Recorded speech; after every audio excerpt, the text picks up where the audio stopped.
Hey everyone, I wanted to get your attention. I wanted to make sure I stood out, and that's the purpose of today's video. I am doing the next installment of the Talk Like TED video series, and I don't know if anybody's going to dive on live, but I just wanted to make sure that I grabbed your attention. So when you see the image of the thumbnail, you saw me dressed differently, and that's the idea behind today's chapter from the book. It's all about being novel, and sometimes novel and being contentious really grabs attention. Contentious subjects are sometimes interesting, aren't they, and very dangerous, and a very dangerous game to play, but it works for certain people. But so in the chapter in the book, he talks about how our brains are wired to pick up on things that stand out. If they're novel or new, they really do resonate with people. If they're different and you are different, then you're more likely to grab people's attention. Hey, drop me a comment, whoever's jumping on, and it's great to see you there. So in the chapter, he talks about a guy called Robert Ballard, who was the guy that actually found the Titanic on the bottom of the seafloor there. And he did a TED Talk. And in his TED Talk, he said that he wanted to inform, educate, and inspire his audience. So again, these are all things where you stand out with your content, with your marketing, with your presence, if you are able to be novel or contentious and be able to inform, educate, and inspire. So that was a small example of a guy called Robert Ballard who found the Titanic. And there's a whole good 10 or 15 minutes on that story. But yeah, so creating jaw-dropping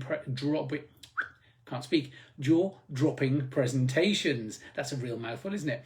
Or not just only presentations, but your content too. Make sure it stands out. Make sure your emails and your whatever you put in front of your audience really stand out and grab attention. If you package things up differently, create some novelty and something really unusual, then you're going to stop that scroll. That's what it's all about, isn't it? You've got 3 to 5 seconds to grab people's attention. You have to show how different you are, how novel what you're saying can be. Be that innovator and be the leader, because people want to see innovation now. They see a lot of the same things, and so they want to see innovation in marketing. They want to see people being different and standing out. Present something that's a really, really deep interest level for your audience. You still need to be different, obviously, and differentiate yourself. But if the interest level is there, then your audience is going to pick up and watch or read whatever it is that you put in front of them. If you're able to connect your solution to their daily lives, then in a distinguished manner, in a distinguished fashion, so that you are different, then you're going to resonate with them. You're going to hook them with whatever it is that you have. And in the chapter, he talks about the dopamine rush. Now, we all know, I assume, what dopamine means. It's basically a chemical that's released in the brain when you're excited or motivated about something or inspired. So I can give you examples of recent dopamine rushes for me. And recently, I bought a new pair of running trainers, and they were late arriving, which I was a bit down about because I've been out running with my old trainers on, and I was just thinking they should be here by now. But when they arrived, I took great pleasure in opening the box up, smelling the trainers, looking at the trainers, feeling the weight in the trainers, and then putting it on. It felt like a slipper, you know what I mean? It's a brand new running trainer. And this ASICS model, I've had for probably 3 or 4 pairs of these. It's the GT2000. And they are really, really phenomenal trainers. But that's a dopamine rush for me, because I bought something and I had that dopamine rush because of when the trainers arrived, I got that. Another one could be potentially when you get an email to say that you've got a new commission or you've made a sale. That's another dopamine rush, because your hard work has paid off. So whatever you've got out there, your products, your services, whatever you're doing, there's a dopamine rush when you get a commission, because it means someone trusts you enough to give you their money and impart their cash with you, and there's the dopamine rush there. So, just a general reply to when you outreach or on your social media, certain comments that really resonate with you, give me a real rush. And so these are examples of where you can innovate and look different from everybody else that's out there with your content. when you're giving presentations, don't just appeal to logic. We talked about this in a previous chapter, where you have to appeal to the emotions of your audience in a novel or in a contentious way. So the contention is always really challenging, but if you're novel and stand out, then obviously you'll really connect with your audience. And rather than just presenting data, statistics and numbers, facts and figures, evoke emotions. And Steve Jobs did an amazing job of taking people on a journey with stories, didn't he? He was renowned for his storytelling. When Apple released new products, he was there with stories to really connect. And what he did was really novel and sometimes contentious, obviously, because he was taking on other competitors with their products and services. So, if you've got to give the data, the statistics and the facts and figures about what it is that you're presenting, then clearly relate it via a story. So, for example, Steve Jobs did it with the first iPod, where he walked out on stage, gave the whole presentation, and then at one point he took the iPod out of his pocket and he said, 1,000 songs in your pocket. Whereas with the Walkman and other MP3 players, it just wasn't the same. It was totally different and novel and new. And so people just absolutely bought into that from the off. And another example is where I can transpose stories of sport into my business world as well, because I did an Ironman in 2014. And so what I did was I started training a year in advance, and I found a program which was 3 months long online. And then I knew I could do that program 4 times in that year prior to the Ironman. So I broke it down, chunked it up, and then I got lots of stats and facts and figures from when I went out on a bike ride. I did 100 mile, which is 160 kilometers bike ride in such and such a time, with the stats of the elevation, the speed, all of that kind of thing. But if I relate it via a story, it resonates much more with my audience, and I can translate that into business also. The Ironman story goes really well into a business story. So think about how you can translate things into business. Hey, I'm not sure who's jumped on the live, but great to see you there. Drop me a comment and let me know your thoughts around being novel with your business and with your content. And here's a quote. I'll read it because it's really key and really important. A quote from the book that I found. Hey Henrietta, good to see you.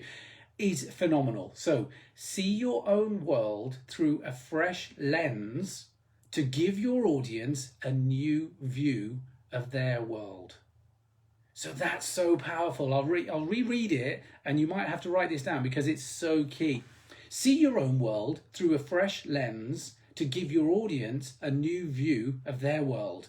That's absolutely phenomenal. When I read that, I just thought, wow, that is incredible. Because if you can look outside the box for your own marketing, for your own business, or your own personal life, actually, then think of your audience and how they will then perceive you also. You can give them a new view of their own world as well. Okay, so the natural inclination when we see stuff on social media, where we see content out there, is to forget it because it's identical. Everyone you see when you're scrolling through your feed is identical. It's the same, isn't it? You've got to stand out. You've got to differentiate yourself. And obviously, the natural inclination for people's brains is just to switch off. You scroll, you scroll, you scroll. Whoa! Every now and then something jumps out at you. You've got to learn how to do that. Stop the scroll. In the example in the book, he talks about Seth Godin, and he talks about cows. Seth Godin wrote a book called Purple Cow. If you're driving through country lanes, or you see cows, you see animals. There's a brown cow, there's a black and white cow, nothing different. They're all grazing, whatever. But in Seth Godin's book, he talks about a purple cow. If you saw a purple cow in the field, you would stand up and take note, and you'd be like, oh my God, you probably have a crash. But this is what you've got to think about with your own marketing, with your own presence. That novelty is how you stand out in that sea of everybody else doing very similar to what you're doing. So think about the purple cow example and put that into your own marketing and your own business. So put your own spin onto your own content, your own presentations, whether that's written, verbal, or in your videos, whatever. Put your own spin on it and grab people with a hook. And make sure that you're standing out with a novelty factor, with something new that people won't have seen before. You have to change the perception in other people's brains by what you're doing, because their perception is you're the same as everybody else. You know, what have you got to offer them that's different from all of those other people? So when people come across your stuff, how are you different? And another thing from the book that I picked out was, what if someone watches what you're saying and then someone else asks that person, what was that presentation all about?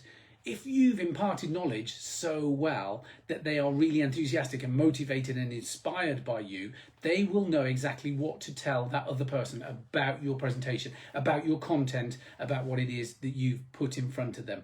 So that is exactly what you want to be able to do, is make sure that if someone's going to relate a story that you've told, they do it enthusiastically. So that's that newness, that novelty of how you stand out. Make sure that other people are telling your stories and they're motivated and inspired by how you come across. Create that novel performance. So finally, I'll just wrap up, but what's the one thing that you want to get across with your content when you put an email out, when you put a newsletter out, when you put something in front of your audience, a video, whatever that content is? What is the one thing that you want them to take from it? You want them to remember it. You want them to talk about it. You want other people to get that. And, if people share it, even better. But think about, the one thing that you want your audience to remember from your presentation. So for this, for example, I want it to be novel. I wanted to stand out and grab your attention. So I went for the farmer look today with the flat cap and, the gilet. And I want it to be novel. I want it to be different in my presentation. Hope it's worked. Let me know in the comments what you thought about the presentation. This was chapter 4 in the book about being novel and standing out from everybody else when you're doing a presentation or your content. Hope you enjoyed, and I'll catch up really soon for the next episode in the book from Talk Like TED. Take care, and thanks for hopping on.